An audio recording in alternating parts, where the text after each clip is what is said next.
bit of time doing a little review because it's been a while since we were together again, just on the topic of Gita values.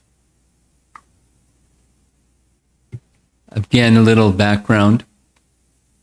In Oxford, England, the University of Oxford has a now fully accredited 4-year course in Vaishnava studies, or I believe it's also called Hindu studies, but it's specifically the subsection of Vaishnava studies. You can get a 4-year degree at Oxford University if you like. And that, on that subject, Vaishnava studies. And of course, one of their principal texts is Bhagavad Gita. And some of the faculty members with whom the local devotees there have a very warm relationship, the two collaborated together to take Bhagavad Gita from the ivory tower and bring it into the world of everyday people. And the concept was to express the message of Bhagavad Gita in terms of Gita values. So, some efforts went into distilling the message of Bhagavad Gita into 6 different compartments or sections of Bhagavad Gita's knowledge, Bhagavad Gita's wisdom. And it was expressed in terms of 6 values or Gita values.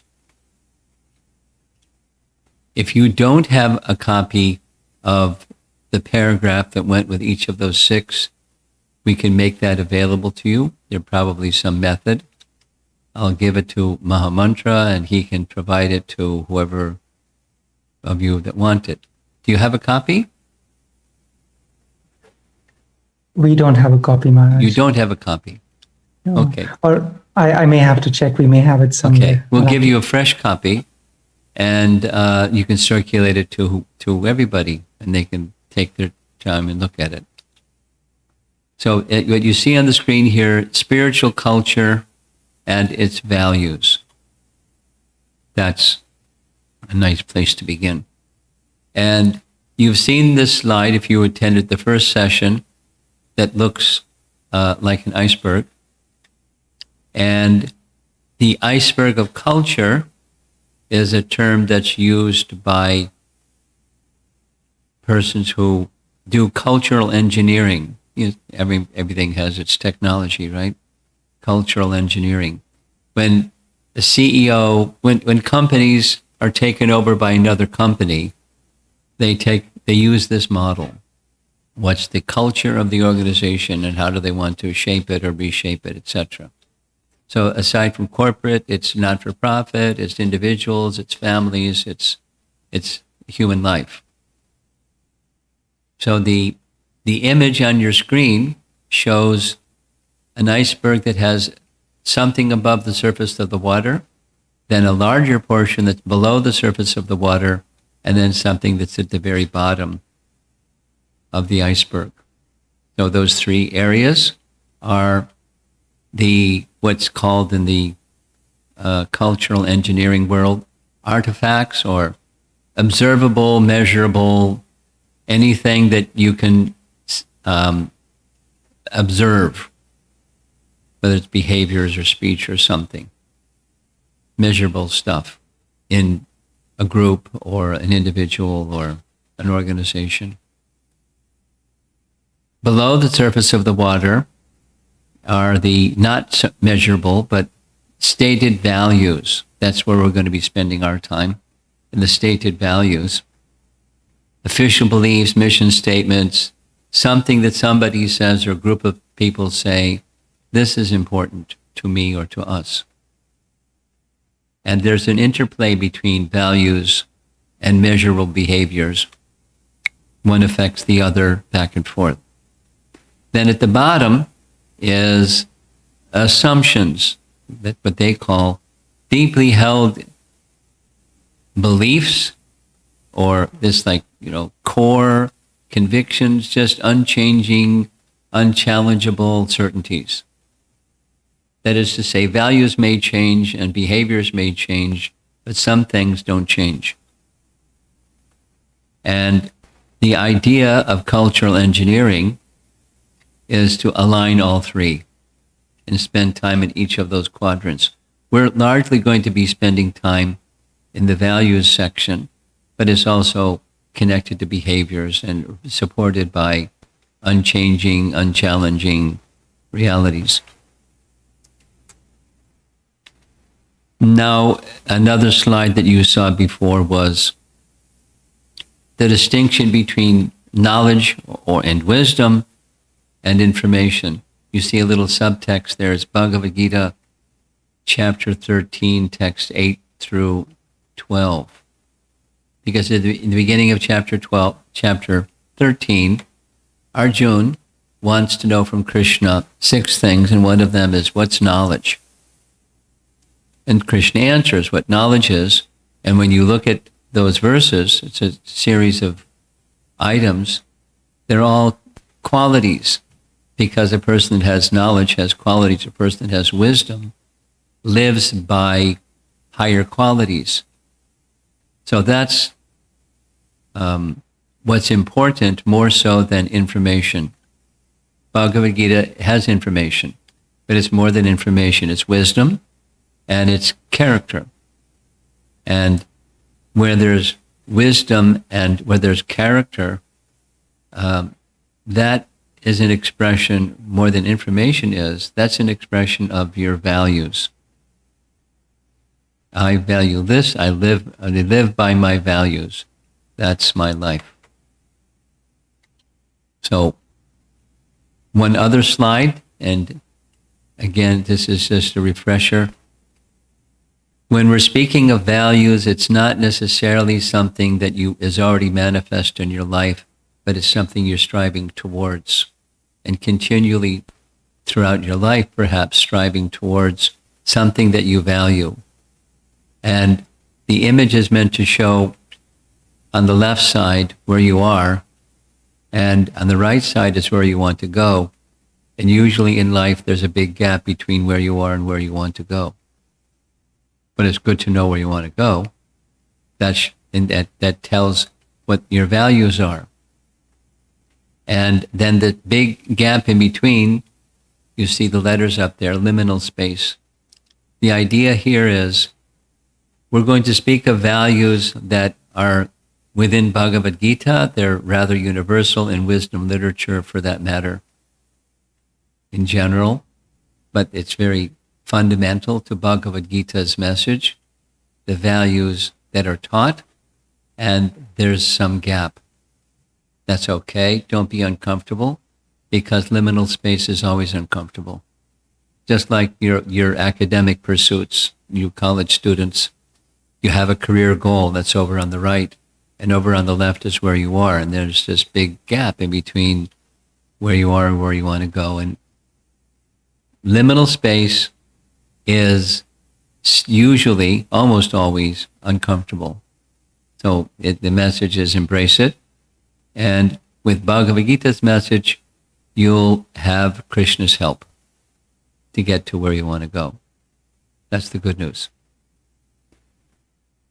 So values are not where you are today, but it's where you want to be, and it's an alignment of your speech and conduct and so forth, the measurable things of your life with those values and unchanging realities. Now, the last time we were together, the value number 1 that we spoke about was samadarshana, which means equal vision. We spent some time discussing there's tons and tons and tons of diversity and differences. How are you going to have a life of equal vision when there's so much diversity and differences? And it boils down to Bhagavad Gita's message requires to have sama darshana, is to have a spiritual sense of who you are and who others are. It's resting on the spiritual conception of life, the soul, and the soul's connection with Paramatma, Atma and Paramatma, then we can live a life with the value of Samadarshana, even when there's so much difference. And Gita value number 1 flows naturally into Gita value number 2, which is ahimsa, or nonviolence. So that's our topic. And towards the end, there's some interactive session where we're going to ask you to write some things down, share some things with others, and then, if Krishna is very kind, we'll have a little role play at the end to help you understand how this message plays out in life. Ahimsa, or nonviolence. So let's start with a conventional understanding of nonviolence. Well, in the history of the world, human history shows lots and lots and lots of violence. And it hasn't stopped. In the present time, there's lots and lots and lots of violence. It looks a little different, but the principle of violence is a very common one. So now, why is that? Why is it that violence is so consistent throughout human existence? And how is this related or not related to equal vision? Equal vision was Gita value number 1. That is, seeing with a spiritual conception yourself and others in the interrelationships. So is violence or nonviolence related to equal vision? A conventional idea of ahimsa is to not act in a way that causes harm to others, or that which causes the least harm to others. Now, it's something that may be, for example, in your eating habits. It's a very simple principle. If I can live my life in such a way that other living entities suffer less, that's better. And I will suffer less karmically if my life is based on others suffer less at my expense. That's standard. And this nonviolence applies in different realms of life, at every level, for that matter. At every level means not only on the physical, but on the verbal nonviolence and emotional nonviolence. Physical, verbal, emotional nonviolence. And there's a whole school of thought about nonviolent verbal communication. We'll touch on that in a moment. Now, from Bhagavad Gita, we have yet a deeper or further perspective than not causing pain and suffering to our other living entities, or doing so in the least possible way. What's that? What's the Bhagavad Gita perspective? Here's the Bhagavad Gita perspective. I guess you'd like to know. I don't have to ask that question. So here's Bhagavad Gita, and here's its message. Nonviolence, again, is generally taken to mean not killing or destroying the body. But actually, nonviolence means to not put others, including oneself, into distress. Now that statement, because ahimsa is one of the items of knowledge, recognize those verses from chapter 13 Bhagavad Gita, items of knowledge. Ahimsa is one of them. But the Bhagavad Gita concept of ahimsa is not just not harming others, but not putting others into distress. In general, people have a material conception of life. And so while they may be externally trying to not cause pain to others, they're causing pain to others just by acting through the material conception of life. In case you're wondering what that image is meant to mean, it's people sticking their head in the sand, that conventional expression. You don't see because you got your head stuck in the sand. So the material conception is like that. We look at each other, but we don't see each other because we don't have a spiritual conception. We don't really know the other person. We know the covering of the other person. We can describe the coverings of these three people in these images, but we don't know the person because the person is the spirit soul within.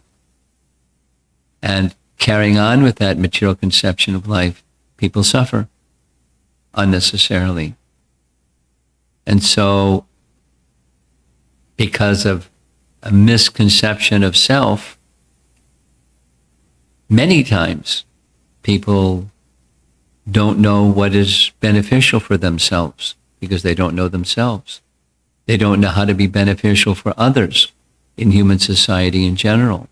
This is directly now described in Bhagavad Gita, chapter 10, text number 4. You can note these down if you like and look them up later.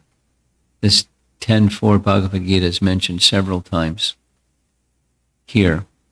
The human body is meant for spiritual realization. So any movement or any commission which does not further that end, commit violence on the human body, that which furthers the future spiritual happiness of the people in general, is called nonviolence. I hope you appreciate what's being said here. Nonviolence, I'll say it again in simple language. Nonviolence conventionally is don't inflict pain on others. However, if someone is living their life in such a way that the very nature of how they're living their life is causing pain and suffering, and you don't do anything about it, that's violence. And nonviolence is relieving them of that which is causing their suffering. Nonviolence is giving spiritual happiness at the soul platform, and that's real nonviolence. Say it negatively. Spiritual ignorance alienates people. Supposing I don't know who another person is on the spiritual platform. This goes back to the Samadarshana, the value number 1. Not knowing who others are on the spiritual platform, there's alienation between one and another. Where there's differences, there's alienation, and there's grouping according to likeness. But that's on the covering side. Spiritual ignorance alienates people. It's the foundation for violence at any one of those three: physical, emotional, verbal. Say it again. Spiritual ignorance is the foundation for violence at any level. If we don't know who another person is and we don't know who we are, we'll feel the covering differences more than what the spiritual reality is. And then there's alienation. It's just the way it works. It's a universal principle. So now, continuing with this Bhagavad Gita 10.4, Prabhupada writes, ahimsa means that people should be trained in such a way that should be the full utilization of the human body can be achieved. This is nonviolence. Ahimsa means full utilization of this human form of life. Full utilization of this human form of life. And the full utilization is not just material accomplishment. Say it negatively. If there's material accomplishment, but there's not understanding of who we are, we're not fully utilizing this human form of life. What's the human form of life meant for? Achieving things? The human form of life, according to the wisdom literature of all different persuasions, is to reach self-realization, to know who you are. Just a little sharing. Some time ago, maybe some of you have seen it, there was a video made about Srila Prabhupada, and it was intended for the public audience. It was previewed in movie theaters and places like that. It meant to explain who Prabhupada was, the world leader of the Hare Krishna movement that established this thing that happened all over the world. So one of the interviews that really struck me was a TV talk show. And the interviewer had Prabhupada sitting at a large table, and he was at the other side of the large table, and he said, "Swamiji, you've come to America at an old age. There must have been some message that you came here to bring. What is that message?" Prabhupada, "I want that people should know who they are." And that was it. Something like that. And the interviewer said, "So you want people to know who they are?" Prabhupada repeated, "Yes, I want people to know who they are." You should know who you are. I mean, you can achieve many, many, many things. But if you don't know who you are, something big is missing. The human mission is missing. So full utilization of the human body is to know who you are, starting with knowing who you are. And then you can act in a nonviolent way towards yourself and towards others. Some of you who are observing this may have heard of, may know more than just heard of. You may know in some detail about Marshall Rosenberg. He lived in the Southwest, I think in Arizona or something, and he had a nonviolent communication teaching or seminar or college that he taught thousands and thousands of people. He traveled around the world. He published books. It has an acronym, NVC, Nonviolent Communication. You see on his hands, there's a giraffe and a jackal puppet. And he would demonstrate what violent communication was, and he would have the jackal speak it. And then he had the nonviolent communication role played by the giraffe. And he explained one time, giraffe, because proportionate to their body, giraffes have a big heart. And I don't know if that means conversely jackals have a small heart, but they're known to be, very harsh. So one of our devotees, some of you may know him, Bir Krishna Maharaj in North Carolina. He spent lots and lots and lots of time studying under Marshall Rosenberg to learn nonviolent communication as it applies to those who live a life of devotion. And he wrote a book. And he teaches seminars on the topic. He calls it different than nonviolent communication, but it's the same principles. It's empathic communication in devotion to Krishna, something like that. That's the title of his book. And just recently,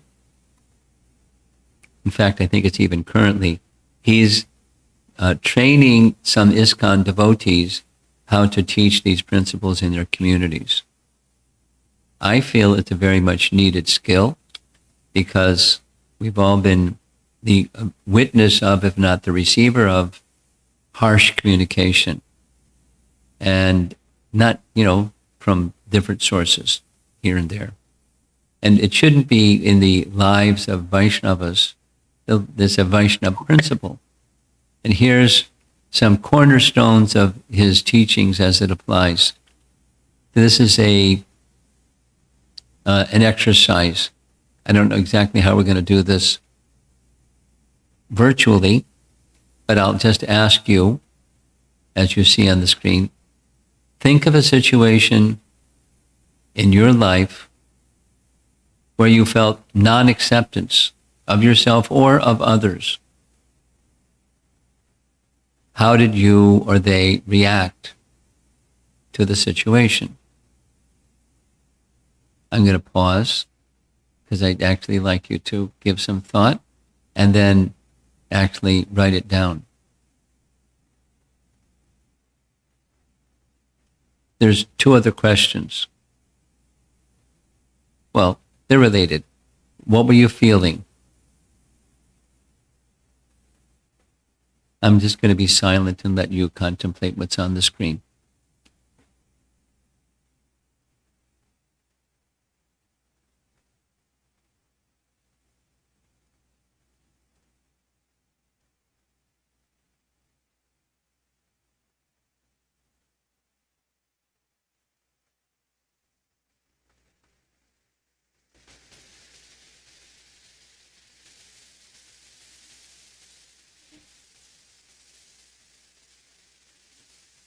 And if you're sitting at your desk or your computer or your handheld device, write it down. Writing things helps. They go in.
Now, part of this nonviolent communication paradigm is to take a look at a need inside that may not be met. At that particular time, when you felt that feeling that you wrote down, what was the need that you or they may have had at that time? So whenever there's a negative emotion, this nonviolent communication teaches there's a need that's not being met. So, once again, what need was unmet when you felt that negative emotion in that situation?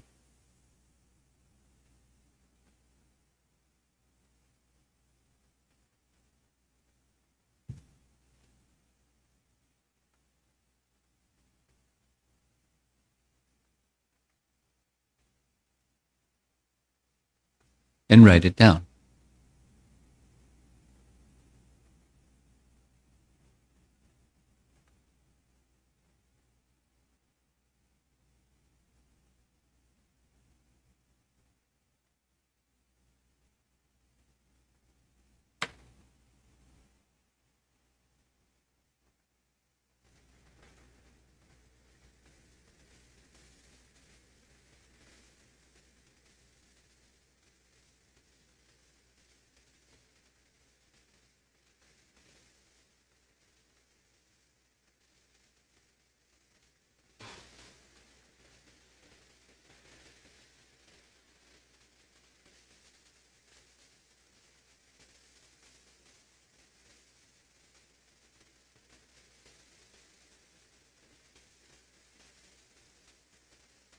The pyramid that you see on the right is Marshall Rosenberg derived pyramid.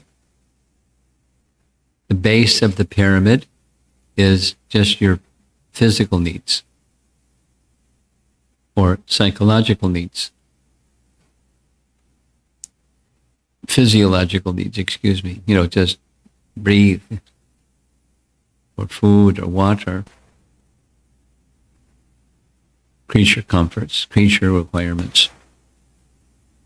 Then related, but safety. feeling safe and secure. If you're not feeling safe and secure, you're going to have a negative emotion. Then it goes up the pyramid. The top is self-actualization.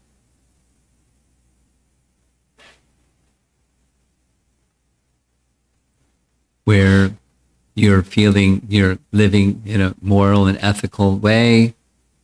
You have creative opportunity for expressing yourself. You feel acceptance by others, etc. And you accept yourself. So those are needs. And when needs aren't met, there's a negative emotion. So if you're going to have nonviolent communication and interaction with others, this is the holistic picture. Aside from the need of the soul, you need to consider what others' needs are in terms of their physical well-being, their feeling safe, etc., etc. Their sense of being respected and honored and accepted, and that they have the freedom and liberty to be creative and express themselves. So you and your interaction with others. We're expanding out a little bit, but this is in the topic of ahimsa or nonviolence. Okay, so now we're going to move on. Keeping that in the back of our mind, you see the image on the left-hand side of the screen. That's a fellow that's got a big mind. And in the mind is a cage with a bird inside. So I'm going to, keeping that image, I'm going to ask you to, this is a guided exercise, so please just participate. Close your eyes. Look at yourself like that bird in the cage that's sitting in the cage, trying to get all your needs met by others. How does that feel?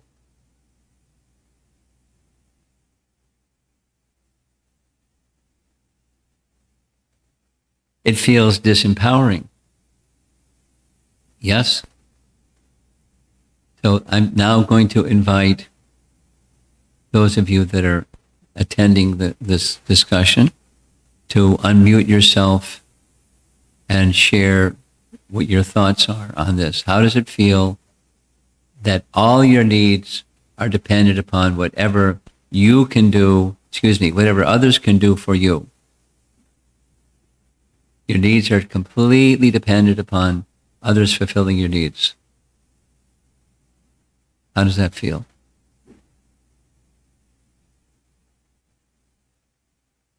Do not feel good, Swamiji.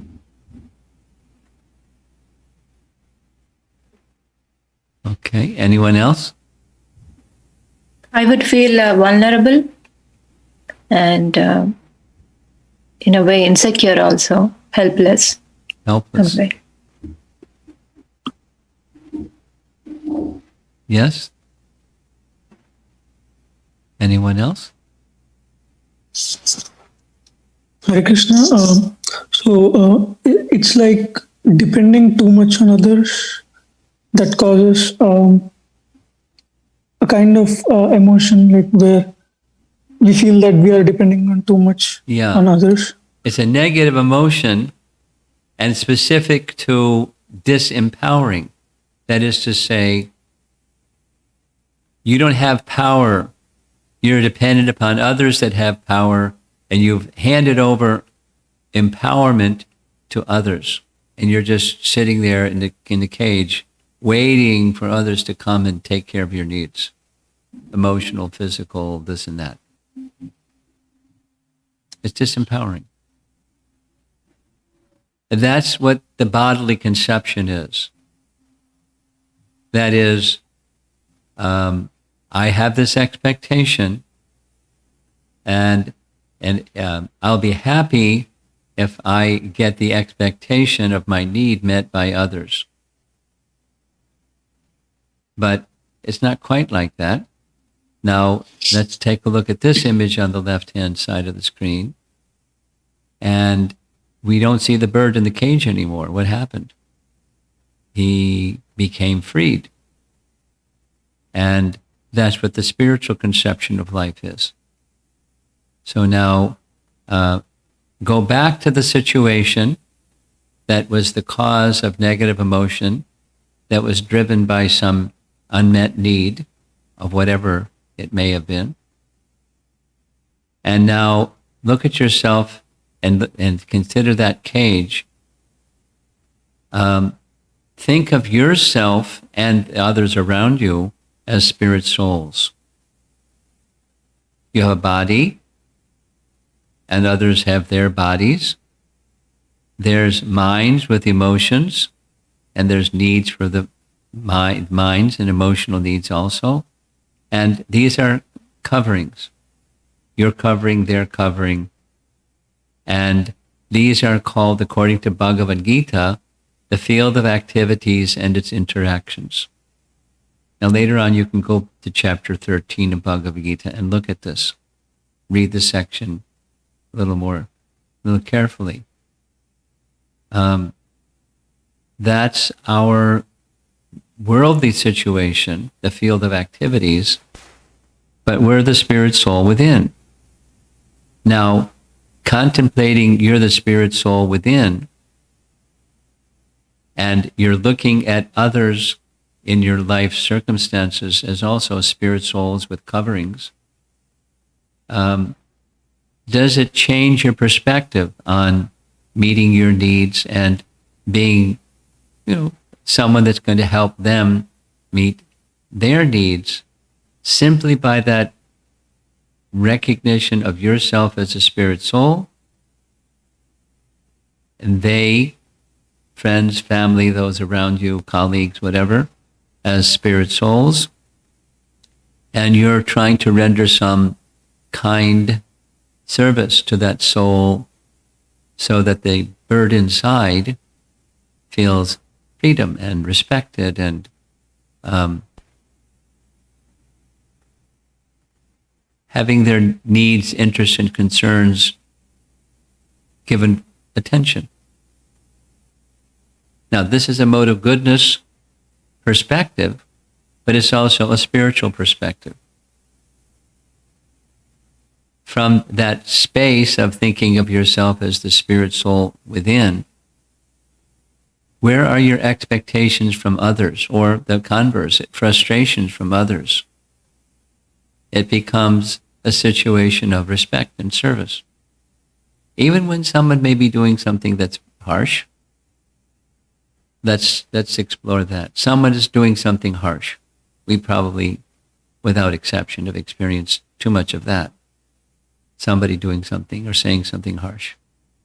And where's that coming from? That spirit soul within that harsh speech or behavior. There's pain.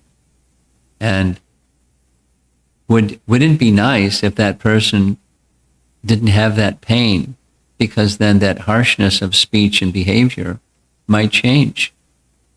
That would be nice. Not just so you don't have to be the recipient, or others don't have to be the recipient of their harshness, but their pain is mitigated. And this is the value of Bhagavad Gita. Realization of our spiritual nature, and in turn, the spiritual nature of others. So you're whole within, and when you're feeling and connected and whole within, you're connected to divinity, you're connected to Krishna. And then you can move through the world of duality without losing that spiritual connection. And you can act in a helpful way towards others to help relieve them, at least be in the disposition to help relieve them of that disconnection, because that's the root of their unhappiness or their negative emotion, and then the negative behavior.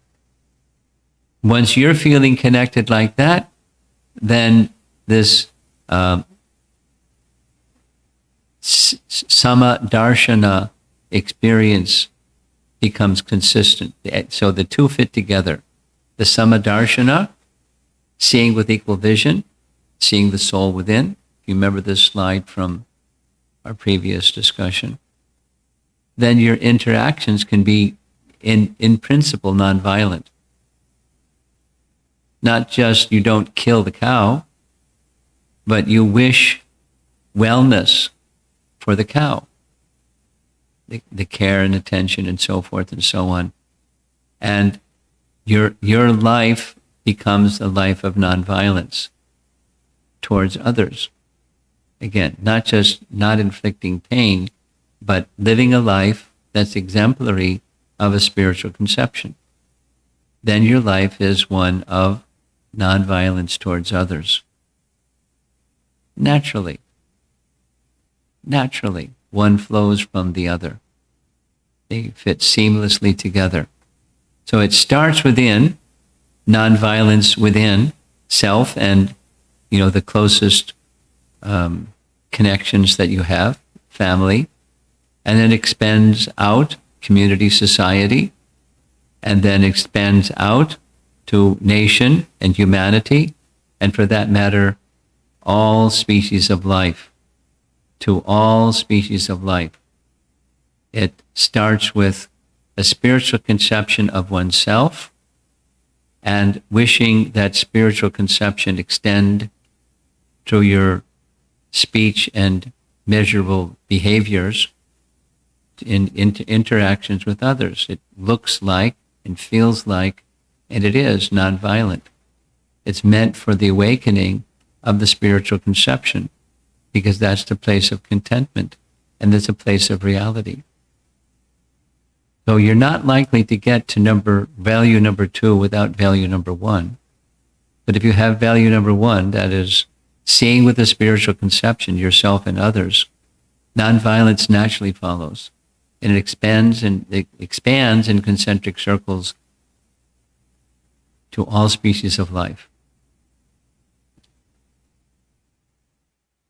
Okay, so now comes a little, I don't know how it's going to happen next. I've done this where we have, it's not virtual. In a room full of people, we have a role play. People that are the role play people, they know what their roles are. It's, to demonstrate violent communication and nonviolent communication over the same topic. And our facilitator over here, Mahamantra's got it figured out, I hope.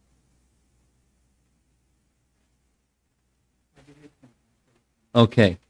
Do you know about this? You're going to turn the camera and face them. So you do the MC part and explain what's going on. You have to take your mask off.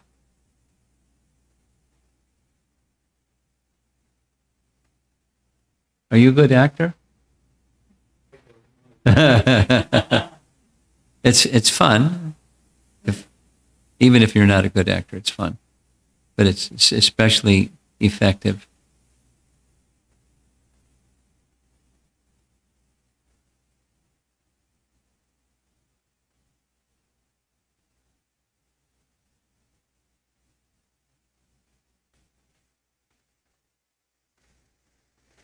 Okay. I think you should get rid of what's on the screen. I mean, the computer part, and just show them. Just show the two people standing there.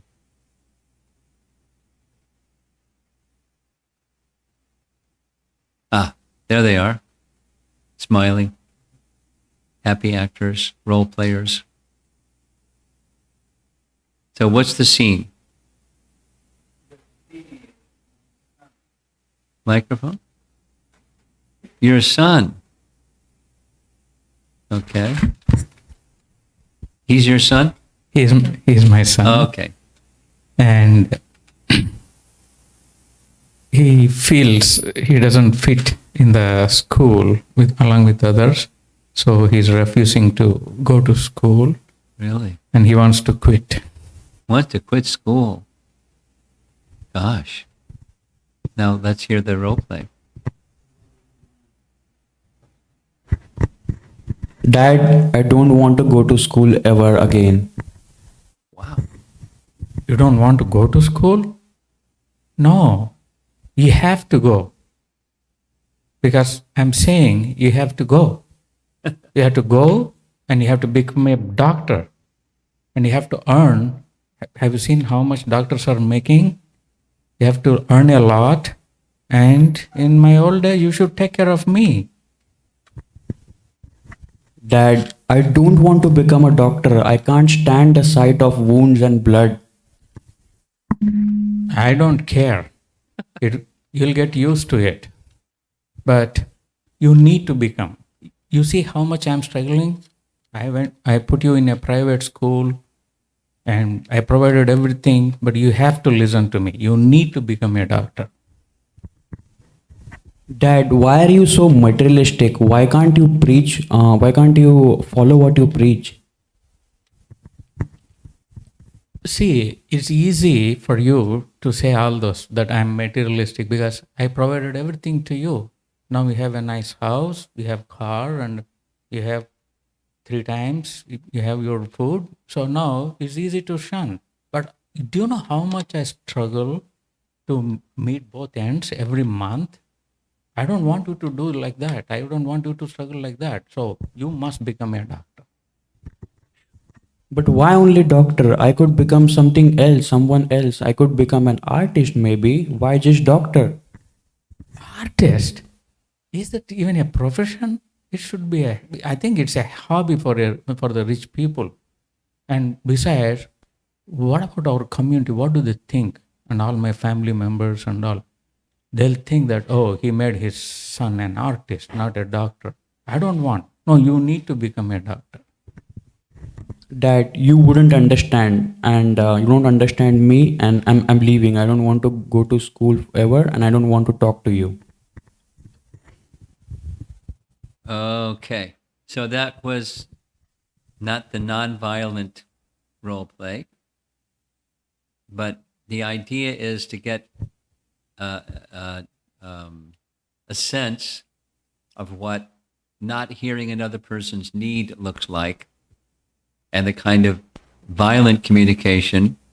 I mean, they didn't throw things at each other, but not connecting with one another at all because of not recognizing one another's needs.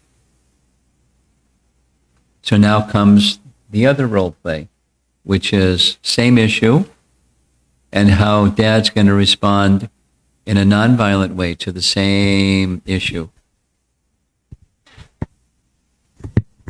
Dad, I don't want to go to school ever again. Oh, I'm sorry to hear that. Are you willing to share why you don't want to go to school? Dad, you wouldn't understand, but I just don't want to go to school. That's it. I'm sure, you're feeling that way, but is it okay to share with me, like, to be more specific, like why you don't want to go to school? I think I just don't fit in. Oh, boy, that must be so tough on you. Why do you feel that you don't fit?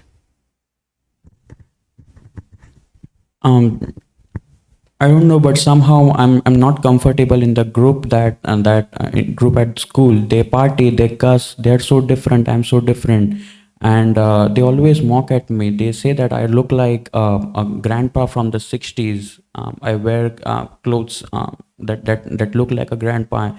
And one of my other friends, they asked me, why do I wear these wooden beads around my neck? And when I answered them, they mocked at me.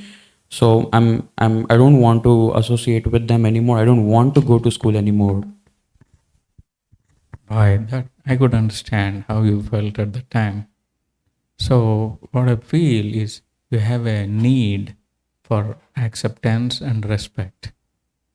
So if these two are met, do you still want to quit school? I guess so. I might have that need. Actually, I don't hate going school, but it is just that I felt I didn't fit in the group. I was like my friends group, so I felt I was not a good fit for them. Yeah. I understand that. So my need is I want you to secure your future, nice future, and at the same time exercise your independence. So can we sit down and come out with a plan where you are respected and mutually accepted, and also you pursue your education and secure your future? Are you willing to do that? Yeah, that sounds good. Okay. Now that's a very simple one. And sometimes life isn't so simple like that. But you get the idea. Nonviolent communication specifically is recognizing this person, each of us have some needs. They may not be directly expressed. It just comes out in the form of a particular behavior that says something. So we need, in nonviolent communication, a principle to be applied is to consider what's important to another. Remember that expression, what values are, something that you consider to be important. So in this case, it was acceptance by peers and not being dumped on and called bad names by bullyish peers. And is there a situation where that need can be met, where another's need can also be met? That is, preparing for a future, that et cetera, et cetera, et cetera. If we're not touching upon another's, this nonviolent communication has everything to do with values, something implicit or explicit, a value that someone has that is to be attended to. It's a need. So, circling back to our topic, the topic is ahimsa, and the ahimsa principle is not just don't inflict harm on others, but real nonviolence, a deeper sense of nonviolence, is to relieve persons of unnecessary suffering in practical ways.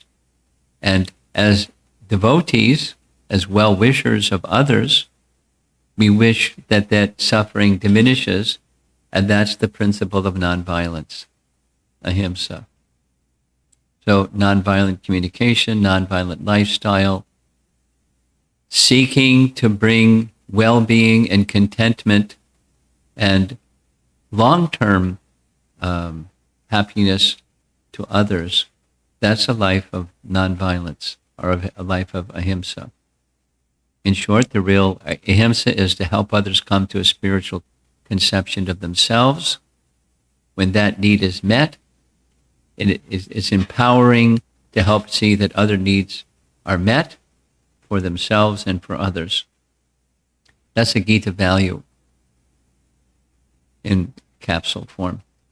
So let's see if there's some discussion. So far we've touched on two.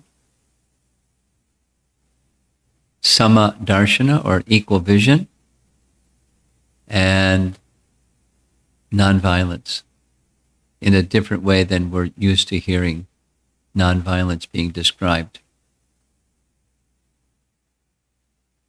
So any thoughts from our audience here?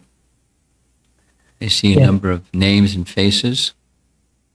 So, yes, thank you, Maharaj, for sharing this principle of ahimsa in the penetrating way that you always do.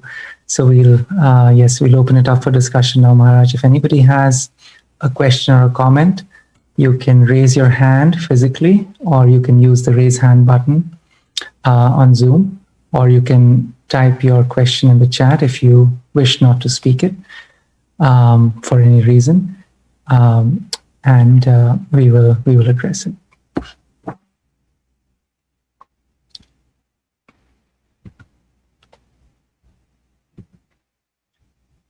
So I see, Maharaj, to start us off, there is one question in the chat from Rashmi. It says, does non-acceptance mean violence in this context? And I guess that was a few slides ago when you were talking about non-acceptance. Yes. We'll say it the other way.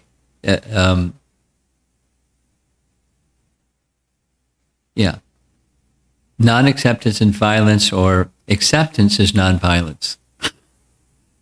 Acceptance, let's just say someone that has bad behavior or harsh speech. They're abrasive person. So now, acceptance doesn't mean you have to like the abrasive behavior or harsh speech. But acceptance on a spiritual level is here's a spirit soul in a certain package, body, mind package, and they're feeling pain, and that pain they're feeling is coming out in that way. So now what can be done in the non-violent sense? I understand this is the situation. What can be done? It's a mood of respect and service. Now, one of the things, you may just, stand as far away from that person as possible because they're harsh. But if there's some interaction, and how can I be of service to this person? Or what resources are there out there in the universe of resources that may be helpful to this person? So the short answer is yes, and I tried to elaborate a little bit. Now I saw someone literally raise their hand up there in the upper left corner. You want to call on them? I can't read the name. Yes, Maharaj, I'm trying to locate. Here. Oh, Shubham. Yes, Shubham, please go ahead. Yeah, thank you, Maharaj, for the talk. I have a question. So in day-to-day lives, we see a lot of people who are known to each other, who are unknown to each other, who are in great pain, I'm particularly talking about the mental suffering, so who are in great distress mentally. So if personally, if I choose to spend a lot of time, then perhaps, yes, I can do something for them. I can ease their suffering to some extent. But then the question is, to what extent do I spend my time? To what extent do I empathize with them? Because if I keep on empathizing with them, then it will start affecting my day-to-day activities also at some point of time. And you mentioned helping others in practical ways. So alleviating someone from their suffering in practical ways. So what is that practical way, essentially? There's several parts to your question. One is a time management question, and the other is a strategy question. And yeah, how do I trade off, basically? How do I what? So how do I decide how much, essentially what you said, time management, how do I essentially decide how much time do I devote? That's a kind of a common sense matter. That is to say, you have priorities in your life. I call it blocks of time. So there's a certain amount of time that you need for your eating and your resting and your studying and your thising and thating. So blocks of time for each of those things. And, let's just assume that for you, there's some discretionary time where you can do some socializing. And in that socializing block of time, it's not, your whole day, but it's some portion, time management wise. There are persons who I care about, I feel some synergy with, some connectivity with. So you're naturally going to spend a little bit more time with those that you feel some connectivity with than just somebody that's, has a need for some attention and some affection, something like that. So you can't spread yourself too thin. You have to be time management wise. You invest some time. Naturally, you'll invest time where there's reciprocation. Where there's reciprocation doesn't necessarily mean when you say X, your advice is X, you're reaching out to somebody and you say X, and they nod their head yes and say X. I'm with you. But whether there's some I just like the word connectivity. There's some sense that you connect with this person and they're not stuck. They're willing to relate and move. So you're going to spend more time with those people than those people that are simply stuck and I'd have no sense of connection with them. So, the time management wise, you want to invest in relationships that are dynamic. They're connection positive. So you'll spend more time in those social exchanges. And it's not just people that have, a need that's not being met. It can just be reaching out to people in a positive sense. We all probably do this. I certainly do this. People that I know that there's some connection with, but there hasn't been some interaction with in some time. I just spontaneously reach out and say, hey, how's it going? What's new? Que paso? Just to establish the connection. So time management wise, where there's a sense of relationship and a sense of a willingness of somebody to reciprocate and move from wherever they are to where they want to go. Your time management wise, you'll invest more in those relationships naturally. And the converse is also true. Persons that just have their arms across their chests and say, I'm not going anywhere. Don't tread on me. Leave me alone. You may likely to spend less time with those people. But if there's some openness, you'll spend more time. And then what you say, what you do, so much depends upon the person and the relationship with the person. I would say the first things first. First thing is try to understand the other person. When someone feels that you want to understand them, even you don't yet understand, just like this discussion, the role play. Dad, you won't understand me. I'm not even going to talk to you. And so if there's an invitation, well, I would like to understand. And if there's that reciprocation is there, someone really wants to understand, then that's the beginning of investing further. Someone hears from you or feels from you that you want to understand them. Then the door is open. Come on in. Let's spend some time. And so before being solution-oriented, become empathy-oriented. Try to understand. Where the words may not be expressing what's really inside. So if someone's willing to let you inside, if you've earned their trust, so they let you inside, you find out what's going on. And try always, strategy-wise, keep in mind always to awaken the spiritual conception as the goal of your interaction with others, or a byproduct or a natural element that's there in your interaction with others. And that's not easy, but if that's what's inside you, that's what's going to come through in the relationship with others. That's a strategy portion of your question. Thank you, Maharaj. Maharaj, if I may piggyback a question on that may be relevant to some.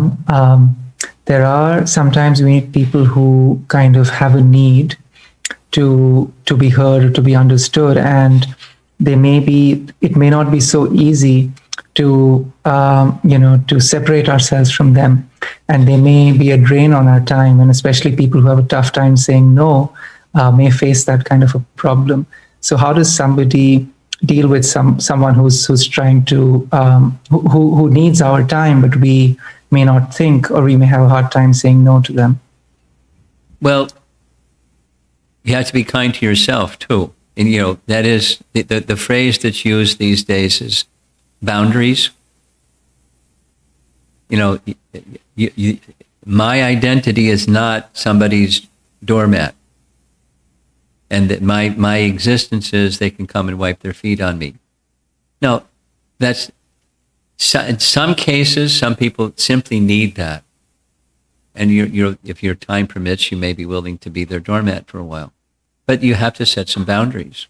That is, a relationship is not just someone comes and dumps, and you're supposed to be the receptacle of their down dump of their emotions. Some people are like that. And just if you sit and listen, it's not really helping them. You're an enabler of their down dumping paradigm or tendencies. So it seems that your main question is how to make the boundary happen when the person is very clear, they have a need, they want to dump, and you don't have the patience or the time to have them dump. So how do you draw that line? That seems to be what you're asking. It's reciprocation, depends on the person. And you can, do a little timeout. My dear so-and-so, I've got a lot of duties pressing on my time. This isn't really a really good time right now. Can we check out later? Oh, no, I got to down dump now. And if they can't be respectful of your time, then you just have to be blunt and draw the line.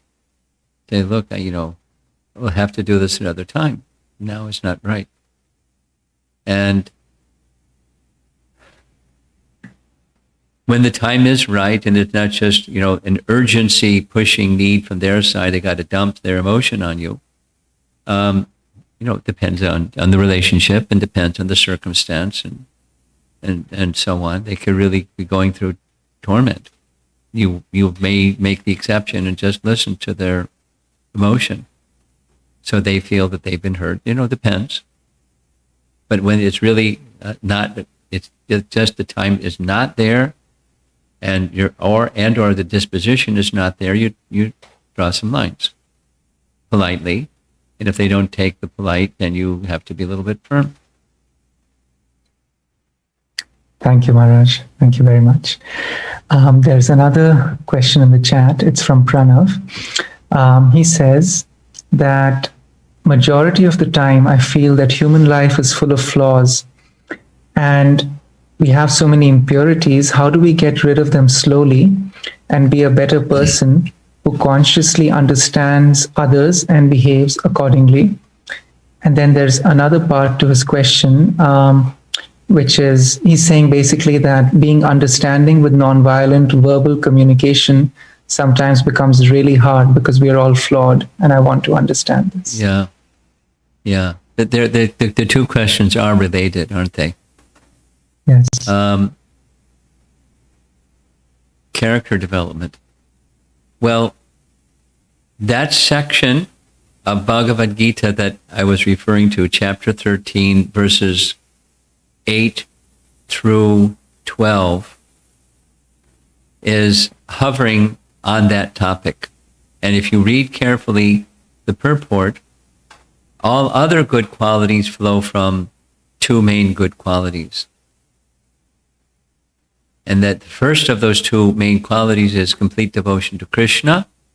And the second, the access to that complete devotion to Krishna, is through the spiritual master. So when those, for you or me, if we want those other good qualities, and we're flawed, but we want other good qualities, then you focus on those two, because from those two, all other good qualities flow. And say it conversely. If you don't have those two in place, those good qualities are going to be very elusive, or in the language of Bhagavad Gita, limited and temporary. There'll be reflections of the real thing, but they won't be the real thing. So what we really want for our own satisfaction and our effectiveness as human beings is to have real qualities. And real qualities are resting on spiritual connection. When you make your as you make your spiritual connection strong, then good qualities follow. That's a very, very basic and important understanding. Put it this way: the horse pulls the cart, not the cart pulls the horse. So the horse is that spiritual conception and spiritual mission and purpose of life. And from that horse, the cart can be pulled. The good qualities will follow. It doesn't mean we don't pay attention to good qualities. I have this shortcoming, that shortcoming, etc. I pay attention. But the horse has to pull the cart.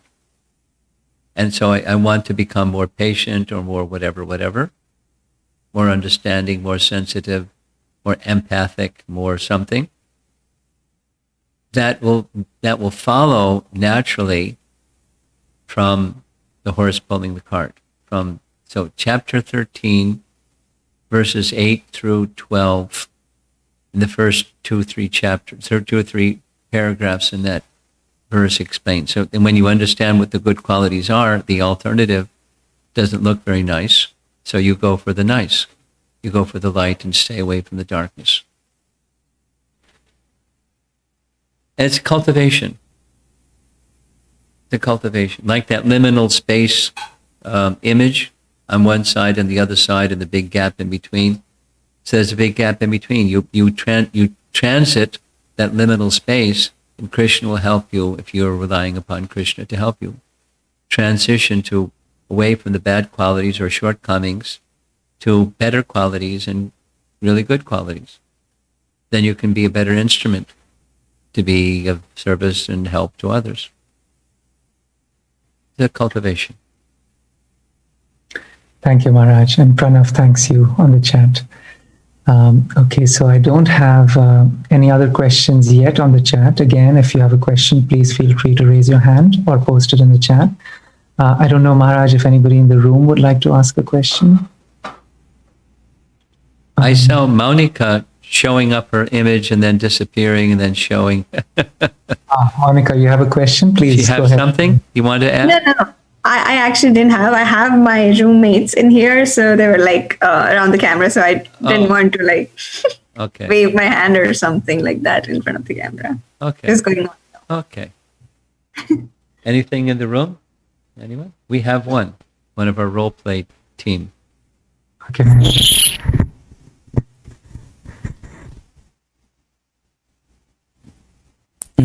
Maharaj, I saw on one of the slides that it said, usually when we talk about violence or non-violence, it is about inflicting on others, Yes. like violence. Yes. But how can someone inflict violence on oneself? Like, can you please elaborate a little on that? Sure. I have 2 questions, but this is the first one. Okay, let's do one at a time. So the question is, inflicting pain and suffering on others. That's common. That's easy to understand. What could you elaborate on inflicting pain and suffering on yourself? Well, that's very, very prevalent in the world today. Not just low self-esteem and then beating themselves up, or having a goal that you're not reaching, and so there's something wrong with me, and that negative emotion of it's a mode of ignorance. It's lamentation, moroseness, all kinds of, forgetting the terms right now, the epidemic of a conflict within individuals, and that it's self-injurious, and it arises from, ultimately the base of it is forgetting who you are, or the antidote is to focus on trying self-realization, understanding who you are. Just like Prabhupada said, suffering in this world is inflicted on others, it can be inflicted on oneself by not knowing who you are. That was in this room over here, microphone feedback. Not knowing who you are, then you do things that are not in your self-interest, thinking it's going to make me happy. And it doesn't make you happy. And so you feel the opposite of happy. And you feel frustrated, etc., etc., etc. So the human mission of life,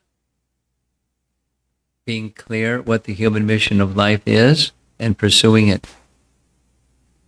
That's the antidote for not knowing the human mission of life and not pursuing it, and that's causing self-harm in so many ways.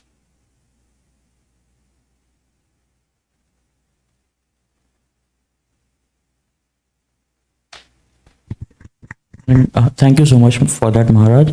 And so my second question is, do we first need to learn to recognize our emotions and what needs are being unmet behind those emotions? Because before helping others, or is it we learn as we go through different experiences communicating with others? How does that go? Either way, it's the approach can be A or B, and what's important is to understand the principle. It can be inside out, or you're looking at others. There are different ways of learning things. And the principle is, behind some hurt feeling, there's a need that's not being met. It's a simple principle. So once the principle is understood, you move forward with addressing your needs and looking to, in relationships with others, looking to be a resource to assist them in meeting their needs, depending upon the situation and your capacity and your time. Like this other earlier question of investing time, as time management permits and as the relationship permits. From a spiritual perspective entirely, the soul has needs. From a holistic picture, we have body and mind, and they have needs also.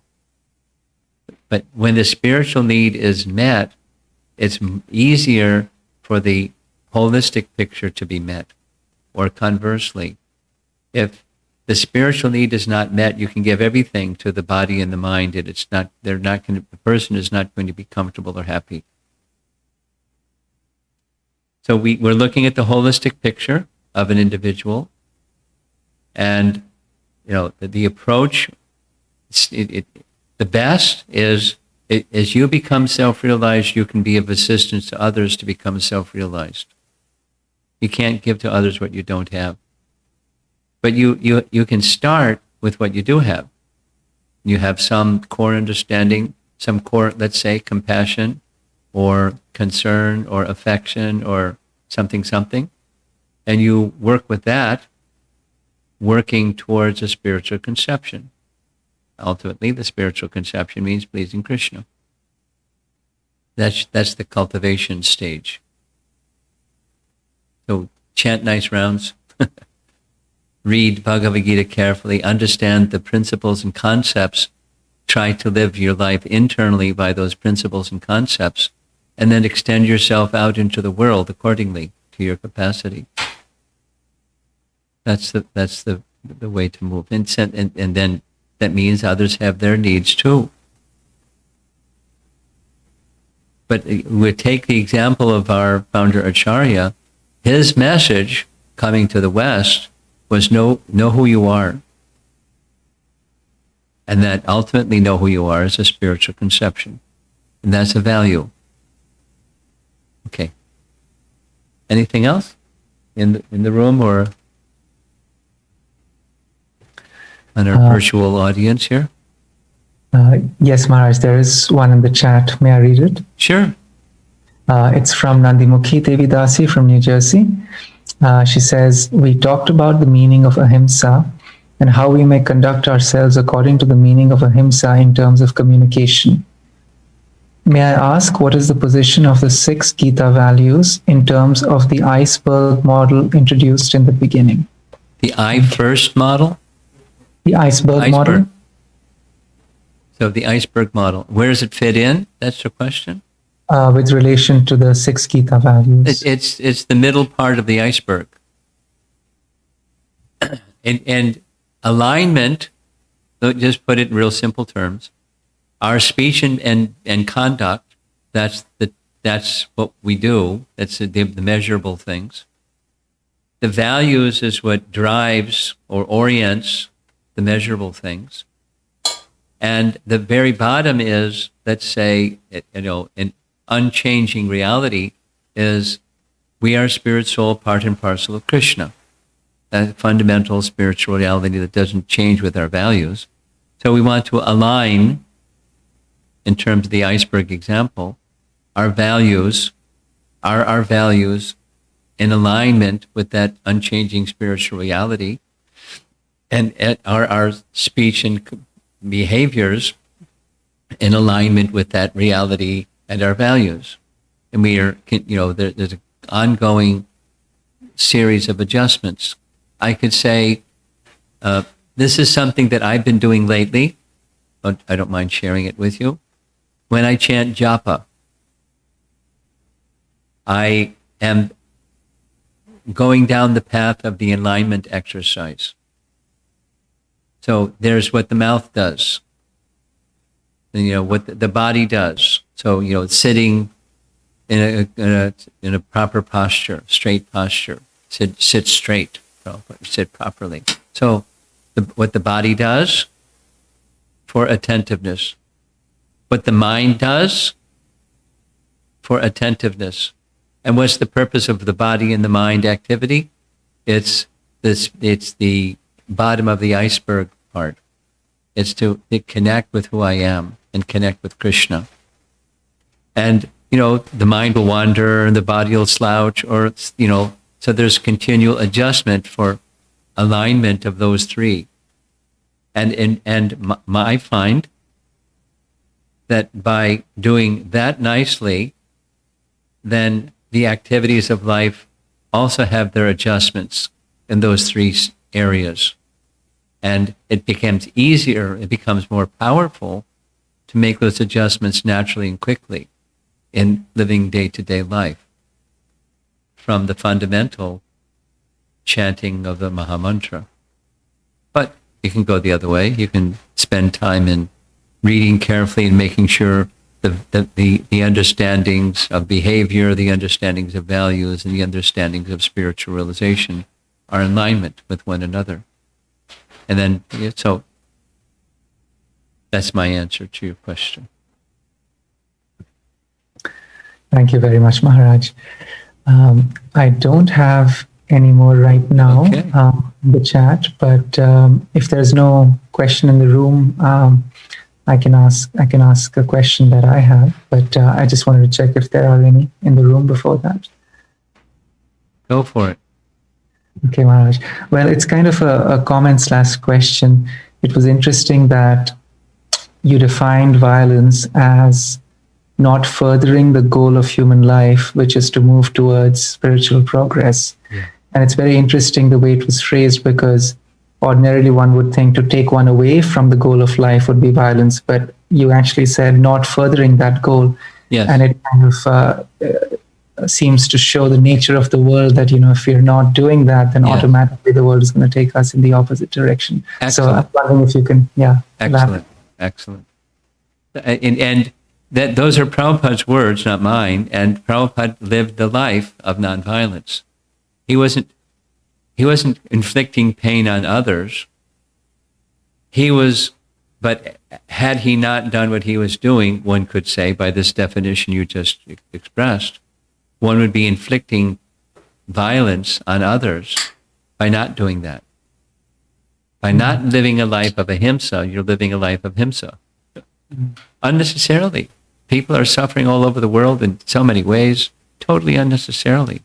What to do, what to do, what to do. So, good point. Good point. So, and we're limited, back to this, time management question. We're busy people with busy lives and lots of things that are expected of us by a lot of people, including ourselves. And how are we going to do everything? We don't have time to do everything. So time management becomes a big issue. So